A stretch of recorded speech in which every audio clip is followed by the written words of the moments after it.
I'm gonna hand over to Matthew. Matthew Place is here tonight. Please give him a really warm round of applause. Welcome.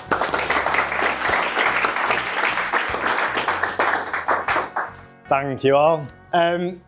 So first of all, it's obviously really good to be here. I've moved away from being like a traditional Scrum Master over the last couple of years to found my own company, but it's good to be back in the room having conversations with pure Agilists, because when you're working with SMEs, there's just not as many of us around basically to bounce ideas off of why that's a blocker, how to unblock certain things, etc. So what I'm going to speak through today is what the sort of differences are that I've seen, so it's from my own personal experiences in delivering in large enterprises compared to the SME market, and just how a 2-week sprint where there might be a change in priorities, how that can impact, or what the impact is in an enterprise versus how that can really be detrimental to a project delivery within an SME due to budgets, time constraints, and how quickly they want things. So I will move it on.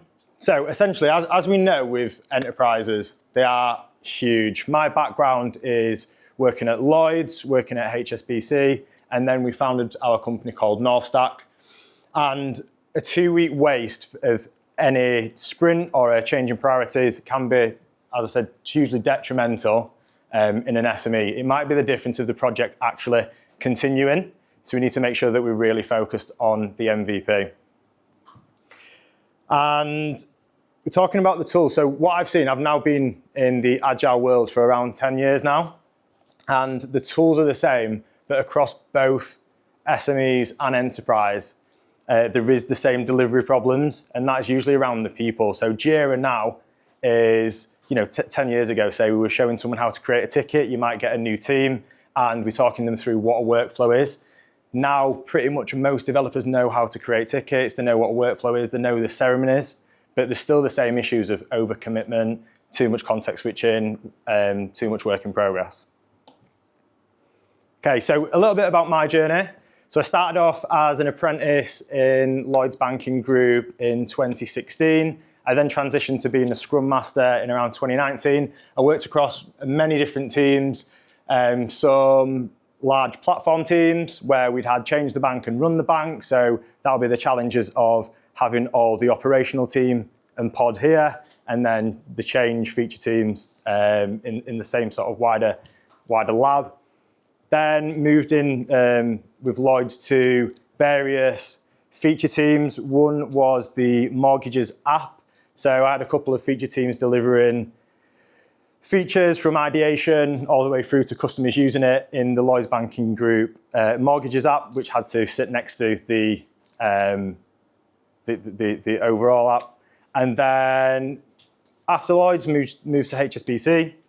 So I was working in a networking and infrastructure team in HSBC, and I'll talk about the contrast of what I've seen between Lloyd's and HSBC a bit later on.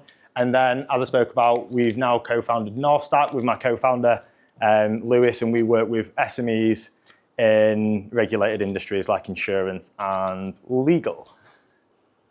Okay, so the core messages that I'm going to speak through. So in enterprises, I feel that even if you started talking about Agile delivery 10 years ago to now, there is still too much work in flight. I saw a stat as I was preparing for this, that one of the biggest issues that Scrum and Jira Atlassian had seen, there's still a large 60 to 80% of teams overcommit every sprint, which, I mean, I used to see that daily. And I was having a conversation maybe with Royd earlier that, oh no, it was Mark actually, at what point do sometimes you show the team this is how much you can actually deliver, this is what you've got in sprint, they're telling you everything's a priority, at what point do you actually just say, right, just crack on? Like, I can't make you prioritize anymore. I've shown you the data and they know they're not going to deliver. There's still far too much context switching, and we know that's because they're overcommitting. And also a story that I'll go into, there's still a lack of discipline sometimes around what the priority is. And that could be, especially in enterprise, could be decisions that are even higher than your own product owner. It could be something coming down from an even bigger senior leadership. Two things that I like showing my team. that I just thought I'd share with you guys is, as we'll know, because we're the ones that try and implement this into the team, context switching is so huge. If we just complete the task and then we start having a scroll on Instagram, that'll be better for everybody. Whereas if we're in the middle of the task, go on TikTok, go on Instagram, come back to it, you've forgotten most of the stuff that you've been working on. And I think this has solidified this statement for me. So it takes on average 23 minutes, 15 seconds to recover from interruptions. I always thought that was you get interrupted and then when you go back for it, it takes 23 minutes to remember everything.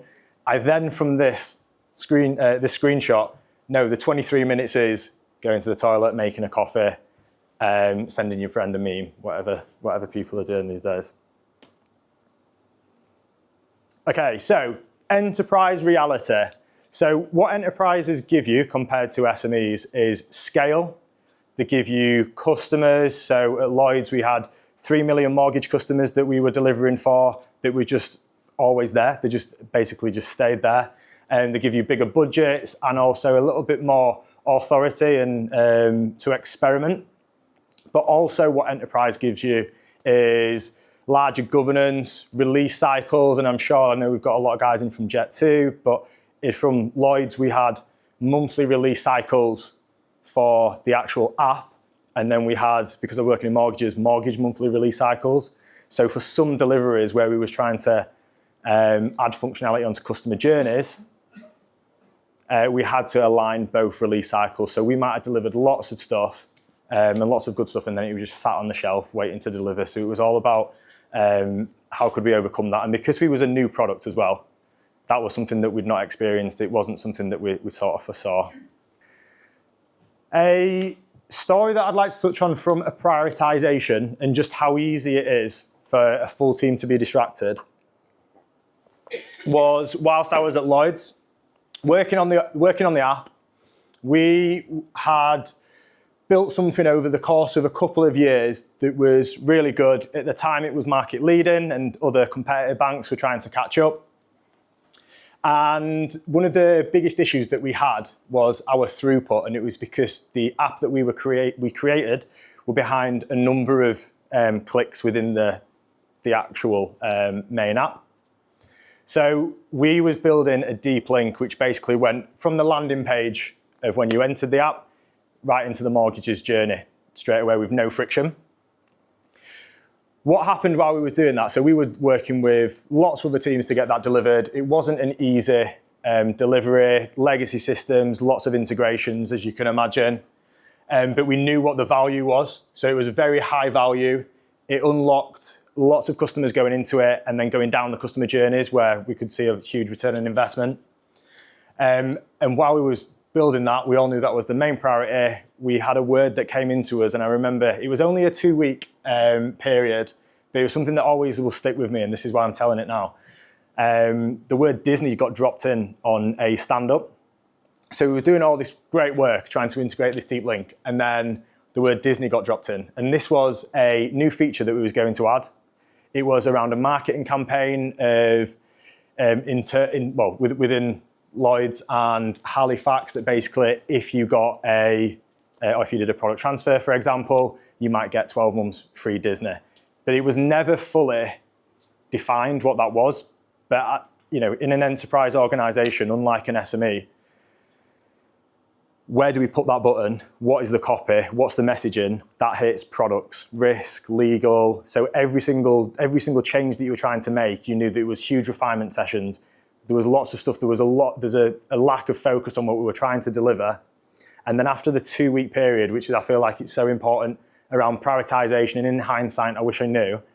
After that 2-week period, what actually happened was the powers that be at the top did not fully defined the commercial strategy around it and what actually was required. So it derailed the full team for a couple of weeks for literally no reason.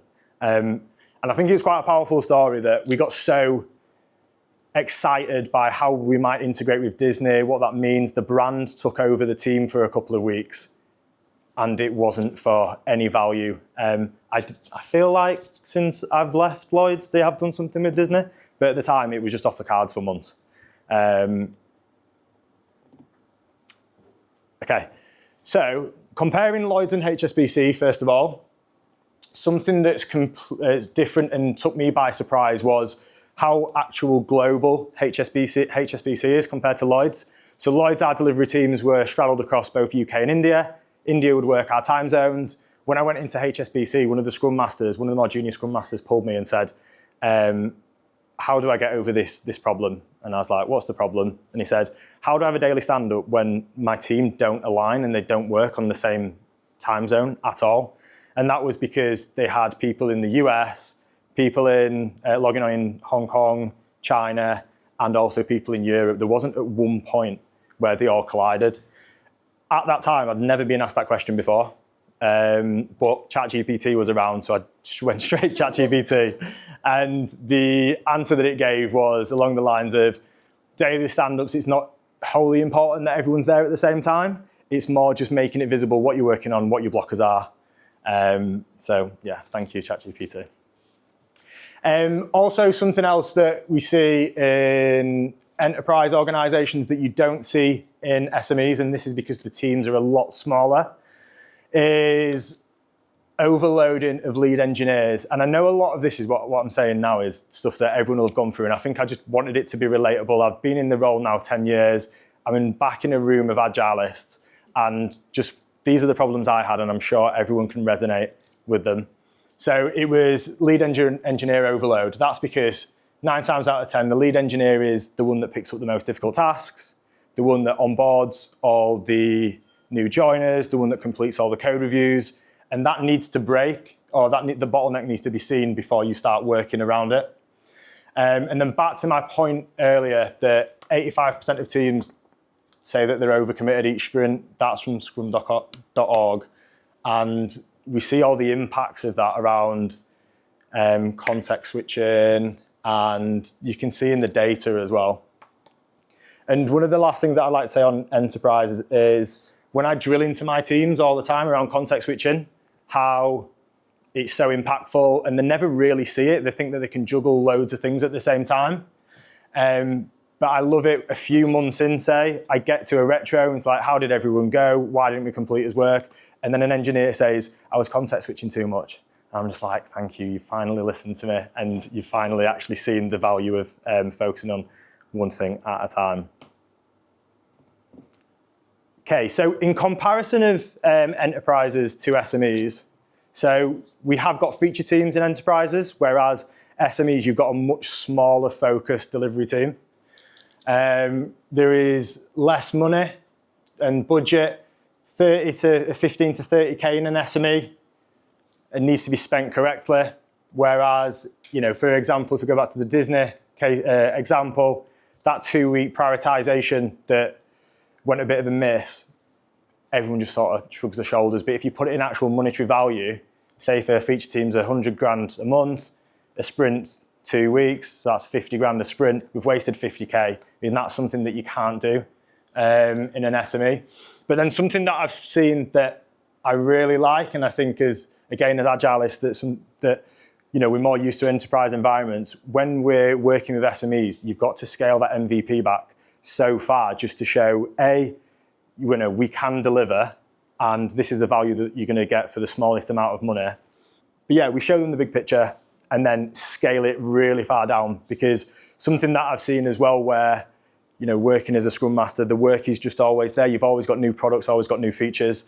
Whilst we've started as consultancy, we are stepping more into sales roles, and it's allowing SMEs to buy into, you can use this bit of tech, this is what it will do for you, and this is the smallest thing that you can do to release the most amount of value. So MVPs are so important. And on top of that, scope creep. So there's no, we just need to add this extra little button, as you would get potentially in a lot of your teams. It's, we can't do that. We need to be really focused. Moving on, other things that are different, there is a lot less technical debt that you are carrying whilst you are delivering within an SME. You are going in pretty fresh.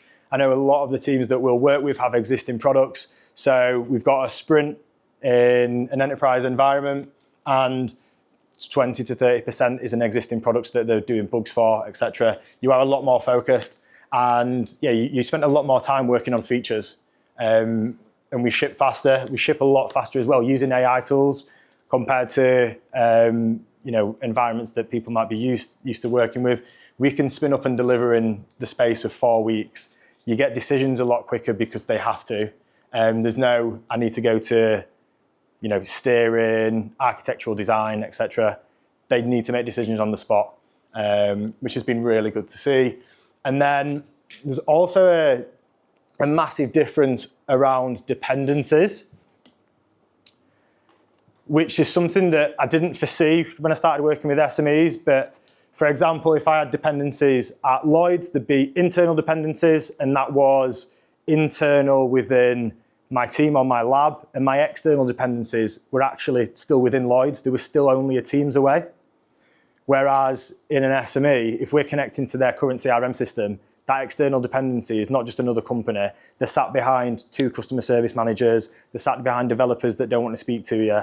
And ultimately, they just don't want to speak to you because they know as soon as you start tinkering with their system, there's an opportunity and a risk that you may be taking that work away from them. So that's something that's been really an eye-opener. And then when you go into other deliveries, we plan for that now. A real quick case study in SMEs and just how quickly you can deliver. So we were working with an insurance client, and how this would differ to, say, an enterprise. You'd have probably a huge incubation for a couple of weeks. You'd have so many people looking and talking about what we could do. We basically spoke to the client, understood their main problem in about an hour's call. We spun something up of this is what it can look like, and in the space of 4 weeks, we'd built a tool that it was an agent within an inbox. Any new PDF that came in, it scanned all the wording. It then pushed it into their CRM system. It was all tested and ready to go in 4 weeks. It saved the customer 120K, and it was just so quick, and that's something that you'd just never get in an enterprise environment. I'll skip through that. And this is probably one that I'll end on, I believe. So just as being a Scrum Master, and I was talking about this earlier, just how much being a Scrum Master applies to real life when you've been in the role and you've told people to work on one thing at a time. And I know we were talking earlier, I can't remember your name, and so Claire, talking earlier, doing house improvements and as a Scrum Master, so what do you do first? Oh, I know I don't need anyone for that, so I'll move that particular piece of furniture and paint that wall. But then anything that you've got dependency for, you'll then reprioritize it. But yeah, that's all I really want to say. It's drastically different. It's really good knowing that I can apply the skills from an enterprise and they're similar in an SME, but you've got different challenges. And I'll end it there. Thank you.